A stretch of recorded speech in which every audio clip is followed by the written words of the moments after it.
See me, Chief? Oh, yes, Danny. Sit down. I want to give you your assignment for this week. You're to write an article on world trade and Canada's part in it. But I don't know a thing about world trade. Marsden, I'm getting tired of this constant complaint of yours that you don't know anything about the subjects I assign you. I know you're not an expert on world trade. That isn't the point. Well, then... Now, wait till I'm finished. Remember when you used to cover murders? Those were the days. Well, when I sent you out to report a murder, I didn't expect you to know in advance who the murderer was, did I? You're a reporter. You report things as you see them or hear them, that's all. I don't want you to write your opinions about world trade. I want you to go out and find what people are thinking about world trade and report on that. Well, what makes you think people are thinking anything about world trade? Now, don't be ridiculous, Danny. Of course people have ideas about world trade. It's important to them. You know that 1/3 of Canada's national income depends on our trade with other countries? Oh, that may be so, Chief. But I'll bet you 9 people out of 10 in this city don't know that. They never give world trade a thought from one year's end to another. Now, one of the worst mistakes a newspaper man can make is to underestimate the intelligence of the man in the street. I hope you're not going to be guilty of that mistake. Chief, I don't underrate people's intelligence, but why should the average Joe get worked up about foreign trade? It's so remote from his everyday life. Wages, yes. Taxes, yes. Prices, yes. These are things he comes into contact with every day. But foreign trade, no. Well, I think you're wrong. I'll tell you what I'll do. I'll get the opinions of a number of people picked at random. I'll bet you $5 that out of the first 5 people, not one has any worthwhile ideas about world trade. That's a bet. Okay. It's a shame to take your money. I'll make it a little easier for you. If one person out of those 5 can give an intelligent thought about foreign trade, we'll cancel the bet. But if 2 out of the 5 come through with something worthwhile, then you pay me. All right. That's the way you want it. Better kiss that 5 spot goodbye right now. I told you before, Danny, I think you underestimate the intelligence of the average citizen. I just don't expect people to know about such remote subjects as foreign trade. After all, I don't know anything about it myself. And just what does that prove? All right. But you'll be sorry for that sarcasm when I walk away with that 5 spot. We'll see, Danny. We'll see.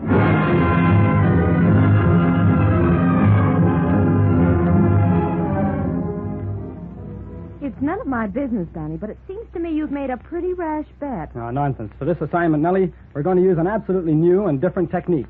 We're calling on outside help. Oh, who? Oh, a good friend of mine, Neil Hamilton. You mean the radio announcer? The man who runs the Man in the Street quiz broadcast? That's him. He happens to be a good interviewer, and if you've listened to his Thursday afternoon programs, you'll have noticed that he gets a lot of serious questions in among the light stuff. Well, I've persuaded him to run a question about world trade in his next broadcast. That'll be tomorrow afternoon. All we have to do is listen and collect. I might have known that any idea you'd cook up would get you out of some work. Now, Nellie, is that fair? You better speak nicely to me, my girl. Because after I win the boss's $5, I'm thinking of buying you a bang-up dinner with it. Oh, boy. I'm on your side, Danny. That's the girl, Nellie. I'm going to phone Hamilton at the radio station and make sure he's got the whole thing straight. Let's see. What's the number? Here it is.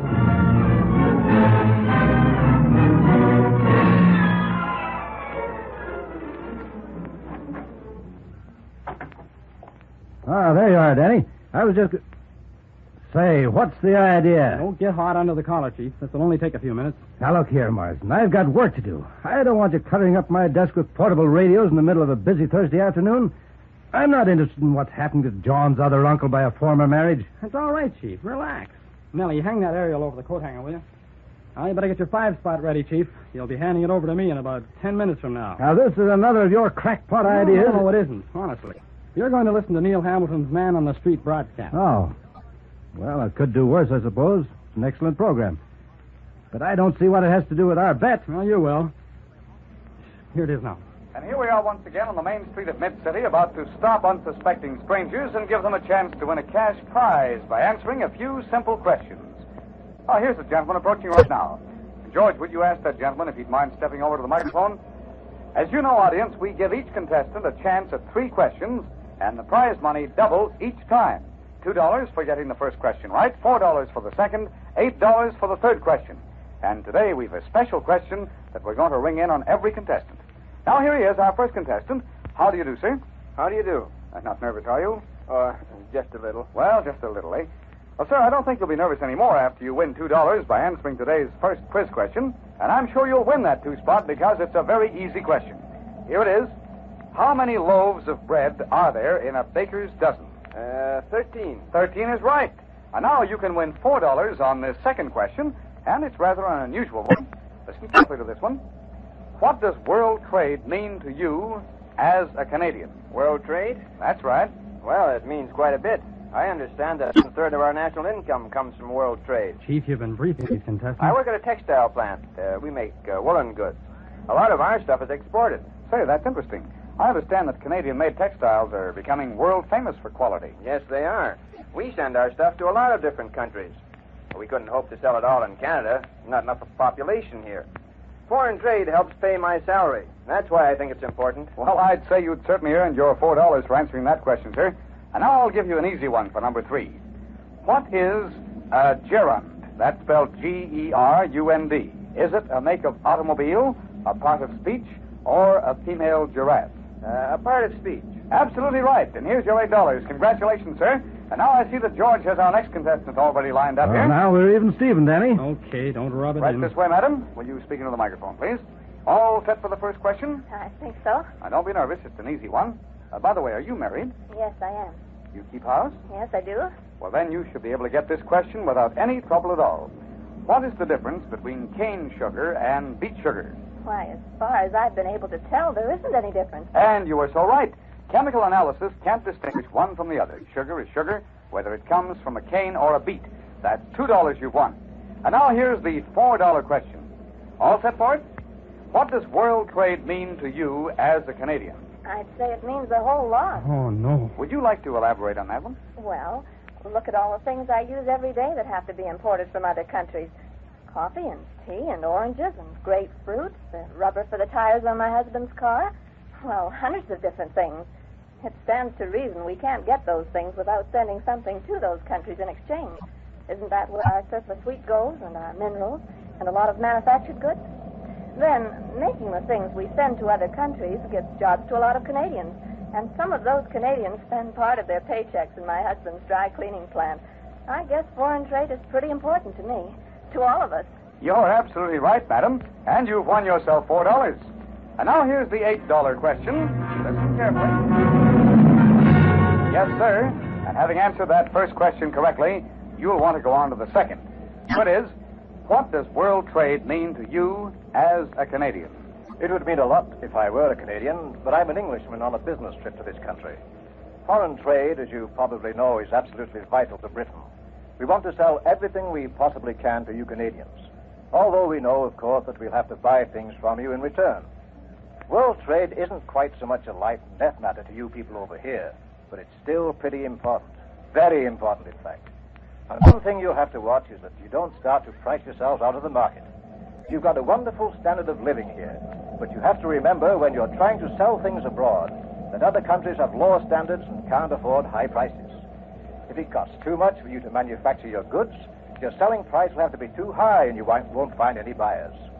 We found that out, you know. Remember, we had to devalue the pound. Well, thank you very much, sir, for a very good answer. And now, here is your third question.